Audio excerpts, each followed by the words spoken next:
সুপ্রিয় দর্শকবৃন্দু, আসসালামু আলাইকুম রহমতুল্লাহি ওবারাকাতু। ঢাকায় জাতিসংঘ মনোনীত দূতকে নিয়ে অস্বস্তি, এই শিরোনামে দৈনিক আমার দেশ পত্রিকায় একটি গুরুত্বপূর্ণ খবর প্রকাশিত হয়েছে। ইস্যুটি বাংলাদেশে নতুন অস্থিরতা তৈরি করতে পারে। জাতিসংঘের উচিত এই বিতর্কিত এগ্রিমো প্রত্যাহার করা। খবরটি বিস্তারিত বলা হয়েছে, জাতিসংঘের মনোনীত নতুন দূতকে নিয়ে তৈরি হয়েছে এক অস্বস্তিকর পরিস্থিতি।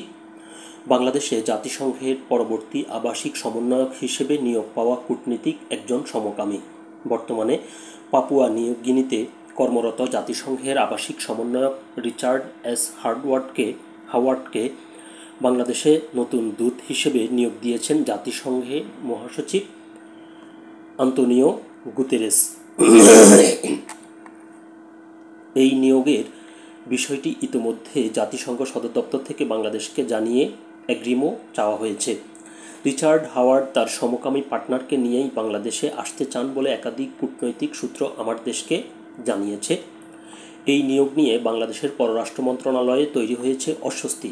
একটি মুসলিম প্রধান দেশে একজন সমকামীকে কীভাবে জাতিসংঘের মতো প্রতিষ্ঠান তার দূত হিসেবে নিয়োগ দেয় তা নিয়ে কূটনৈতিক অঙ্গনে শুরু হয়েছে আলোচনা। আন্তর্জাতিক ও কূটনৈতিক বিশ্লেষকরা জাতিসংঘের এই নিয়োগ রীতিমতো বিস্ময় প্রকাশ করে বলেছেন, একজন সমকামীকে বাংলাদেশে পাঠানোর সিদ্ধান্তের আগে এখানকার সামাজিক ও ধর্মীয় প্রেক্ষাপট অবশ্যই বিবেচনায় নেওয়া উচিত ছিল। রিচার্ড হাওয়ার্ড যদি বাংলাদেশে জাতিসংঘের দূত হিসেবে আসেন তাহলে সাধারণ মানুষের মধ্যে বড় ধরনের প্রতিক্রিয়া তৈরি করবে।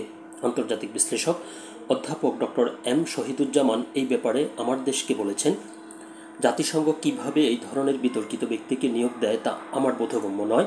তিনি বলেন, জাতিসংঘের উচিত এই বিতর্কিত নিয়োগ বাতিল করা। জাতিসংঘ এটা না করলে বাংলাদেশ সরকারের উচিত হবে রিচার্ড হাওয়ার্ডের এগ্রিমো প্রত্যাখ্যান করা।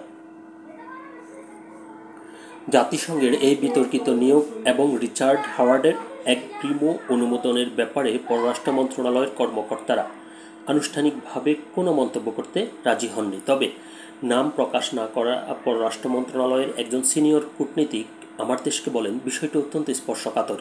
এটি নিয়ে অবশ্যই অস্বস্তি তৈরি হয়েছে। রিচার্ড হাওয়ার্ডের এগ্রিমো অনুমোদন করা হবে কি না সে ব্যাপারে কোনো সিদ্ধান্ত এখনও হয়নি। তিনি বলেন, বাংলাদেশ ও জাতিসংঘের মধ্যে সম্পর্ক ও সহযোগিতা বহুমাত্রিক। শান্তিরক্ষী মিশন সহ বিভিন্ন ক্ষেত্রে বাংলাদেশ সহযোগিতা করছে। অন্যদিকে বাংলাদেশের উন্নয়ন কার্যক্রমে জাতিসংঘের ভূমিকা রয়েছে, তাই বিতর্কিত কোনো কিছু আমাদের সামনে আসা উচিত নয়। আমাদের আর্থসামাজিক প্রেক্ষাপট অবশ্যই জাতিসংঘের বিবেচনায় নেওয়া উচিত। জাতিসংঘের এই বিতর্কিত নিয়োগ বাংলাদেশ সরকারের জন্য বিব্রতকর পরিস্থিতি তৈরি করতে পারে উল্লেখ করে ওই কূটনীতিক বলেন, অন্তর্বর্তী সরকার একটি নির্বাচন অনুষ্ঠানের পথে অগ্রসর হয়েছে। নির্বাচন সংস্কার সহ বিভিন্ন ইস্যুতে সরকারের সঙ্গে বিভিন্ন রাজনৈতিক দল ও অংশীজনদের সঙ্গে মাঝে মধ্যে মতপার্থক্যও তৈরি হচ্ছে। সব মিলিয়ে অন্তর্বর্তী সরকার একটি চ্যালেঞ্জিং সময় পার করছে। এখন যদি সমকামিতার মতো একটি স্পর্শকাতর ইস্যু সামনে আসে তা নিশ্চিতভাবেই নতুন করে অস্থিরতা তৈরি করবে। এই পরিস্থিতি মোটেই কাম্য নয়। ওই কূটনৈতিক মনে করেন, এই পরিস্থিতিতে ভালো হয় যদি জাতিসংঘ ঢাকায় নতুন কোনো আবাসিক সমন্বয়ক না পাঠিয়ে বর্তমানে ঢাকায় কর্মরত আবাসিক সমন্বয়ক গোয়েন লুইসকে আগামী সাধারণ নির্বাচন পর্যন্ত রেখে দেয়। কারণ গোয়েন লুইস সরকার, বিভিন্ন রাজনৈতিক দল এবং সমাজের অন্য অংশীজনদের সঙ্গে সুসম্পর্ক বজায় রেখে অত্যন্ত ইতিবাচকভাবে তার দায়িত্ব পালন করছেন। এদিকে জাতিসংঘের এই বিতর্কিত নিয়োগ বাংলাদেশে এর প্রভাব এবং এই ব্যাপারে সরকারের করণীয় সম্পর্কে জানতে চাইলে অধ্যাপক এম শহীদুজ্জামান আমার দেশকে বলেন, আমরা সবাই স্বীকার করি জাতিসংঘ খুবই ইতিবাচক ভূমিকা রাখছে বাংলাদেশে।